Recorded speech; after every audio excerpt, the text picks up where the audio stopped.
Welcome to our online lecture series. इस series में हम क्लास 9 की फ़िज़िक्स को डिटेल में स्टडी करेंगे और चैप्टर वाइज हर चैप्टर को पढ़ते जाएंगे। सबसे पहले हम unit number 1 physical quantities and measurements को डिस्कस करते हैं। यहाँ पर बुक ने चैप्टर के फर्स्ट पे ही कुछ पॉइंट्स नोट किए हुए हैं और ये points most of the time students ignore कर देते हैं क्योंकि उनको पता नहीं होता, ना उनको बताया गया होता है कि ये यहाँ पे क्यों मेंशन है। और जो आपका जो पेपर होता है वो 50% इन ही पॉइंट्स में से आया होता है। जैसे यहाँ पे देख लें, differentiate between base and derive physical quantities. जो base and derive physical quantities है ये हम इस चैप्टर में आगे जाके पढ़ेंगे, लेकिन ये स्टेटमेंट ही एक तरह से क्वेश्चन है जो मेरे अपने पेपर में भी आया था और होपफुली आपके पेपर में भी आने के चांसेस हैं क्योंकि ये काफ़ी इंपॉर्टेंट क्वेश्चन है। सेम इसी तरह list the 7 units of system international. अब हम मेजरमेंट से कुछ यूनिट डिस्कस करेंगे, तो उन्हीं में से एक क्वेश्चन ये फिर यहाँ पे हाईलाइट हुआ है। इसी तरह right the answer in scientific notation. ये आपको एक न्यूमेरिकल फॉर्म में या एक शॉर्ट क्वेश्चन फॉर्म में क्वेश्चन आ सकता है कि आपको एक मेजरमेंट दी होगी, उस मेजरमेंट को आपने साइंटिफिक नोटेशन में लिखना होगा। इस पेज को सिर्फ बताने का मकसद यही है कि इस पेज को चैप्टर स्टार्ट करने से पहले लाजमी पढ़ा करें ताकि आपको चैप्टर का आइडिया हो जाए और चैप्टर ख़त्म करने के बाद दोबारा इस पेज पे आएँ ताकि आपको एक तरफ से आइडिया हो जाए कि आपने इस चैप्टर में क्या क्या पढ़ा है और क्या क्या आपने जो पढ़ लिया है समझ नहीं आया, वो आप यहीं से उस चीज़ को हाईलाइट कर सकते हैं और दोबारा जाके पढ़ सकते हैं। फर्दर चैप्टर की तरफ चलते हैं। यहाँ पर एक स्टेटमेंट दी हुई है लॉर्ड केल्विन की। लॉर्ड केल्विन एक ब्रिटिश फेमस साइंटिस्ट है जिसने फ़िज़िक्स में अपनी बहुत ज़्यादा कंट्रीब्यूशन की हुई है। तो इसमें वो कह रहा है कि आपके पास जितनी भी नॉलेज है जिसके बारे में आप बात कर रहे हैं, अगर आप उस नॉलेज को इन टर्म्स ऑफ नंबर्स एक्सप्रेस कर सकते हैं, इसका मतलब ये है कि आपके पास वो जो नॉलेज है आप उसके बारे में कुछ ना कुछ जानते हैं, आप सिर्फ हवा में बात नहीं कर रहे। लेकिन अगर आप ऐसा नॉलेज स्प्रेड कर रहे हैं जिनको आप इन टर्म्स ऑफ नंबर्स एक्सप्लेन नहीं कर सकते, उसको आप एक्सप्रेस नहीं कर सकते, तो इसका मतलब है कि आपकी जो नॉलेज है वो इनकम्प्लीट है, वो नाकिस है, इसमें आपको फर्दर इम्प्रूवमेंट्स और रिसर्च की ज़रूरत है। तो काफ़ी अच्छी बात की है यहाँ इसने, क्योंकि हमारे यहाँ ये होता है कि हम सुनी सुनाई बातें फ़ौरन से फैला देते हैं और साइंस इस चीज़ को डिसएग्री करता है। साइंस कहता है कि आपके पास जो भी बात है, आपका जो भी आपकी थ्योरी है, उसको साइंटिफिकली आप उस पर रिसर्च करें और ऑथेंटिक एविडेंसेस लाएँ कि आपकी थ्योरी ठीक है।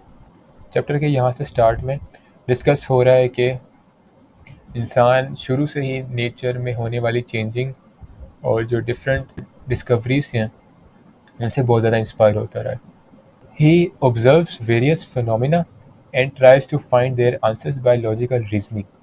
यानी कि जो इंसान है उसने देखा कि हमारे इर्द गिर्द सराउंडिंग्स में क्या क्या नेचर में चेंजिंग हो रही है, उस चेंजिंग को उसने ऑब्जर्व किया, डिफरेंट डिस्कवरीज की होंगी, उस डिस्कवरीज के बेस पे उसका जो कॉन्सेप्ट होगा, वो जो चीज़ डिलीवर करना चाह रहा होगा, उसके बारे में उसको कुछ लॉजिकल रीजंस मिले होंगे। तो यही जो लॉजिकल रीजंस हैं, इन्हीं को हम एजुकेशनल सेंस में साइंस कहते हैं। ये आपकी डेफिनेशन है साइंस की। अगर पेपर में आ जाए डिफाइन साइंस, तो आप क्या बताएंगे कि the knowledge gained through observations and experimentation is called science. The word science is derive from Latin word scientia which means knowledge. यानी कि सिंपलेस्ट फॉर्म में, सिंपलेस्ट मीनिंग में साइंस क्या है? साइंस नॉलेज है। इस पैराग्राफ में बुक बता रही है कि 18th सेंचुरी तक जितनी भी ऑब्जर्वेशंस हुई हैं, जितनी डिस्कवरीज हुई हैं और जो एक्सपेरिमेंट्स हुए हैं, वो सारे experiments as a single subject consider किए जाते थे, जिसको उन्होंने नेम दिया था एज नेचुरल फिलोसफी। लेकिन उसके बाद जिस तरह टाइम गुजरता रहा और डिस्कवरीज होने लग गई, तो इस पूरे जो सेट ऑफ नॉलेज है, इसको सिर्फ एक सिंगल सब्जेक्ट के अंदर हम इसको कंबाइन नहीं कर सकते। जो पहले एज अ कंबाइन स्टडी किया जा रहा था, उसको टू डिफरेंट स्ट्रीम्स कह लें, टू डिफरेंट ग्रुप्स में डिवाइड कर दिया। एक को हमने कह दिया कि फिज़िकल साइंसेस और एक को हमने बायोलॉजिकल साइंसेस कह दिया, क्योंकि हम डिस्कस क्या कर रहे थे? हम डिस्कस नेचर कर रहे थे, और नेचर में दो चीज़ें होती हैं, या तो लिविंग थिंग्स हैं या नॉन लिविंग थिंग्स हैं। जिस तरह मैटर है, कोई स्टोन है, डिफरेंट एलिमेंट्स हैं, वो क्या है, वो नॉन लिविंग्स हैं।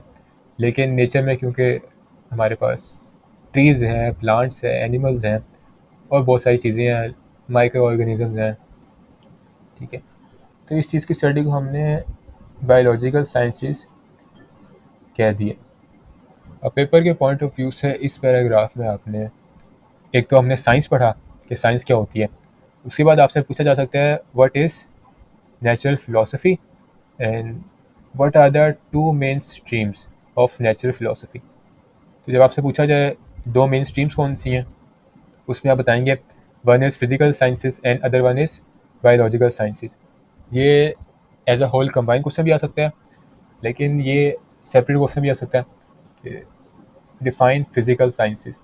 अगर आपके पास सिर्फ सिंगल क्वेश्चन आ जाए तो आप उसमें बताएंगे कि physical sciences is a branch of science और is a branch of natural philosophy which deals with the study of non living things. और same in terms of biological sciences में आप बताएंगे कि it is a study of living things. तो इसमें बता रहा है कि जो साइंस है ना हमारी, वो सिर्फ मेजरमेंट्स तक लिमिटेड नहीं है। हमारा साइंस हमारी लाइफ के डिफरेंट पार्ट्स में एक अच्छा रोल प्ले करता है।